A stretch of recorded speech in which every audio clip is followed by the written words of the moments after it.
നമസ്കാരം, എല്ലാവർക്കും പ്രവാസി മലയാളിയിലേക്ക് സ്വാഗതം. സൗദി അറേബ്യയിൽ വധശിക്ഷ നിയമപരമായ ശിക്ഷയാണ്. വാളുകൊണ്ട് തലവെട്ടിയും തൂക്കിലേറ്റിയും ഒക്കെയാണ് സാധാരണയായി ഈ ശിക്ഷാവിധി നടപ്പിലാക്കുന്നതെങ്കിലും ഇടയ്ക്ക് വെടിയുതിർത്തും ശിക്ഷ നടപ്പാക്കാറുണ്ട്. കഴിഞ്ഞ വർഷം 2022 മാർച്ച് 12 സൗദി അറേബ്യ 81 പേരെയാണ് വധശിക്ഷയ്ക്ക് വിധേയമാക്കിയത്. രാജ്യത്തിന്റെ ചരിത്രത്തിലെ തന്നെ ഏറ്റവും വലിയ വധശിക്ഷയാണ് അന്ന് നടന്നത്. അതുപോലെ പുണ്യമാസമായ റംസാനിലും ഇത്തവണ സൗദി അറേബ്യ വധശിക്ഷ നടപ്പാക്കി. 2009 ശേഷം ആദ്യമായിട്ടായിരുന്നു ഇത്തവണ രാജ്യത്ത് റംസാനിൽ വധശിക്ഷ നടപ്പാക്കിയത്. വിശുദ്ധ നഗരമായ മദീനയിൽ തന്നെയാണ് ഈ ശിക്ഷാവിധി നടപ്പിലാക്കിയത് എന്നതും ശ്രദ്ധേയമായിരുന്നു. ഇപ്പോൾ കൊലപാതക കേസുകളിൽ ശിക്ഷിക്കപ്പെട്ട 2 പേരുടെ വധശിക്ഷ നടപ്പിലാക്കിയതായി ഭരണകൂടം അറിയിച്ചിരിക്കുകയാണ്. വ്യത്യസ്ത കേസുകളിലായി US പൗരന്റെയും സൗദി പൗരന്റെയും വധശിക്ഷ നടപ്പാക്കിയതായി സൗദി ആഭ്യന്തര മന്ത്രാലയം ആണ് അറിയിച്ചത്.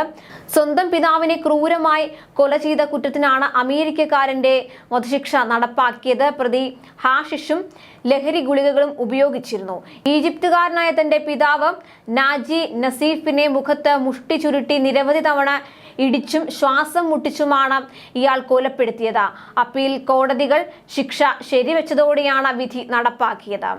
അതുപോലെ ഭാര്യയെ അതിക്രൂരമായി കൊലപ്പെടുത്തിയ കേസിലാണ് സ്വദേശിയെ വധശിക്ഷയ്ക്ക് വിധേയമാക്കിയത്. മിഷ് അൽ ബിൻ മുഹമ്മദ് ബിൻ ഹാമിദ് അൽ ഗാംദിയെയാണ് മക്ക പ്രവിശ്യയിൽ ശിക്ഷിച്ചത് എന്ന് ആഭ്യന്തര മന്ത്രാലയം അറിയിച്ചു. സൗദി വനിതയായ ഭാര്യ റവാൻ ബിൻ അബ്ദുള്ള ബിൻ അഹമ്മദ് അൽ ഗാംദിയെയാണ് പ്രതി കൊലപ്പെടുത്തിയത്. കൊലപ്പെടുത്താനുള്ള ഉദ്ദേശത്തോടെ വിജനമായ സ്ഥലത്തേക്ക് ഭാര്യയെ തന്ത്രപൂർവ്വം കൂട്ടിക്കൊണ്ടുപോയാണ് പ്രതി കൃത്യം നടപ്പാക്കിയത്. കല്ലുകൊണ്ട് തലയ്ക്ക് ഇടിച്ചും ശരീരത്തിലേക്ക് കാറ് കയറ്റിയിറക്കിയും അതിനിഷ്ഠൂരമായാണ് കൊലപാതകം നടത്തിയത് എന്ന് അന്വേഷണത്തിൽ കണ്ടെത്തുകയായിരുന്നു. ഇയാൾ മയക്കുമരുന്നും ലഹരി ഗുളികകളും ഉപയോഗിച്ചിരുന്നതായും കണ്ടെത്തി. ഒരു വ്യക്തിയുടെ ശിക്ഷാവിധി നടപ്പാക്കുന്നതിന് മുൻപ് ഒരു പോലീസ് ഉദ്യോഗസ്ഥൻ ആ വ്യക്തി ചെയ്ത കുറ്റങ്ങൾ പ്രഖ്യാപിക്കുകയും ശേഷം ശിരച്ഛേദം നടത്തുകയുമാണ് ചെയ്യുന്നത്.